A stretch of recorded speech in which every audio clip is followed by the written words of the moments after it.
Hola, hoy vamos a meternos de lleno en este repaso integral, diseñado específicamente para preparar ese examen final de la unidad 6. Vamos a desglosar dos de los conceptos más absolutamente cruciales del derecho de contratos, la forma y la prueba. Así que, vamos a ello.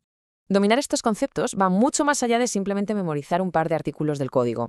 Se trata de entender los cimientos mismos de la seguridad jurídica en el derecho privado. Sin la forma adecuada y, desde luego, sin las herramientas probatorias correctas, las promesas y los acuerdos flotarían en el aire sin ningún tipo de peso legal.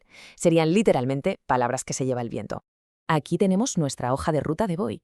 Empezaremos con el principio de libertad de formas. Pasaremos a la clasificación de contratos formales, los tipos de instrumentos y firmas, el contrato electrónico actual, qué pasa con el otorgamiento pendiente, y cerraremos con la prueba del contrato.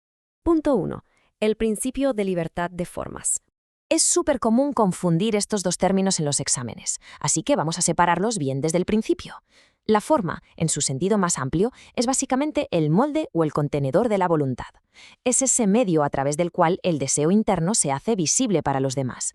Por otro lado, la prueba es el medio legal para demostrar en un tribunal que ese contrato existe de verdad y que se ha celebrado. ¿Son conceptos hermanos? Sí, pero tienen propósitos totalmente distintos en la práctica. El punto clave de todo esto radica en el artículo 1015, el principio de libertad de formas. Básicamente, esto significa que comprar un café por la mañana o firmar una fusión corporativa multimillonaria empiezan exactamente con la misma regla básica.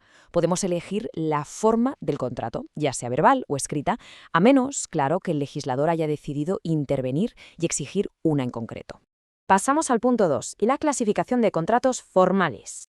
Ojo con esto, porque es la típica trampa de examen en la que cae muchísima gente.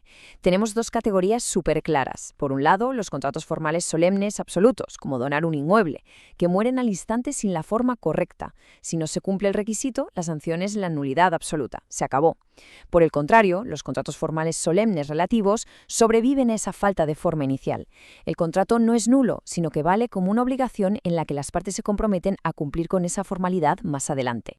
Y hablando de exigencias, bajo el artículo 1017 hay escenarios muy concretos que exigen sí o sí una escritura pública. Estamos hablando de actos que involucran adquirir, modificar o extinguir derechos reales sobre inmuebles, también contratos sobre derechos hereditarios y modificaciones a contratos que ya están en escritura pública.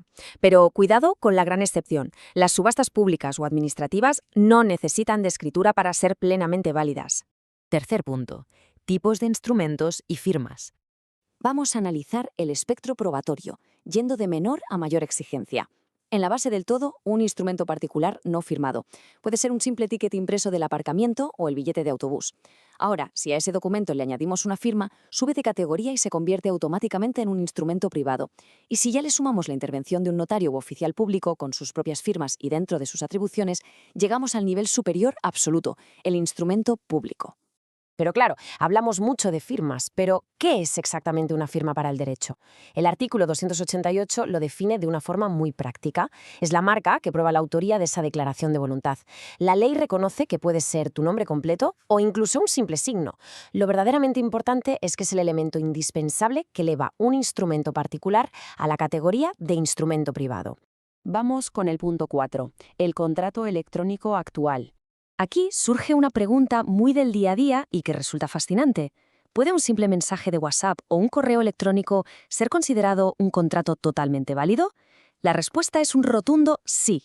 Si volvemos al principio de libertad de formas que vimos antes, mandar un simple texto o hacer clic en los términos y condiciones de una app forma un acuerdo vinculante sin lugar a dudas. Para la ley son instrumentos particulares no firmados. Y esto nos lleva a otra distinción vital. Es fundamental no confundir jamás la firma digital con la firma electrónica. La firma digital utiliza un marco criptográfico específico que asegura quién es el autor y que nada ha sido modificado. A efectos probatorios es una maravilla, porque invierte la carga de la prueba, se asimila casi a un instrumento público. Por el contrario, una firma electrónica normal, como escribir tu nombre al final de un correo, está en un nivel inferior. Si alguien la niega en un juicio, va a requerir que el juez evalúe si es fiable o no. Quinto bloque. Otorgamiento pendiente y conversión. Imagina que un contrato tiene defectos de forma. En el caso de la forma solemne relativa, el resultado es súper interesante. Si para comprar un piso hace falta escritura pública y las partes solo firman un contrato privado, el trato no se ha destruido. Un contrato defectuoso no es necesariamente un contrato muerto. Simplemente requiere un procedimiento para ser sanado, lo que conocemos como el otorgamiento pendiente. Y aquí entra en juego el brillante salvavidas procesar del artículo 1018. Funciona así. Paso 1. Las partes firman ese instrumento privado defectuoso, digamos un boleto de compraventa. Paso 2. La ley aplica el remedio de la conversión, transformando ese negocio en una obligación válida de otorgar la escritura. Y el paso 3 es la magia final. Si el vendedor ya cobró, pero ahora se niega a ir al notario, el tema va al juez. Siempre que se haya pagado, el propio juez firmará la escritura en representación del que no quiere ir, perfeccionando así el acto. Y llegamos al último bloque, el punto 6.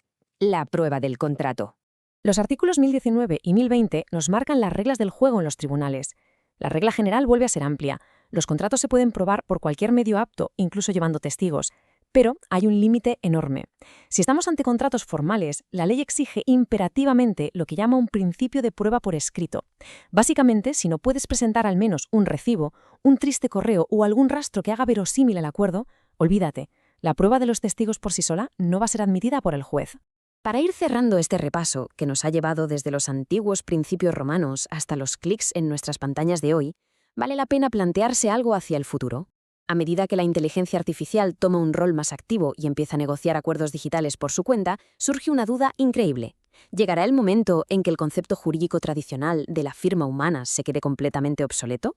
Es una reflexión bastante provocadora para mantener la mente alerta mientras preparáis el examen. Ha sido un verdadero placer acompañaros en este repaso. Muchísimo éxito.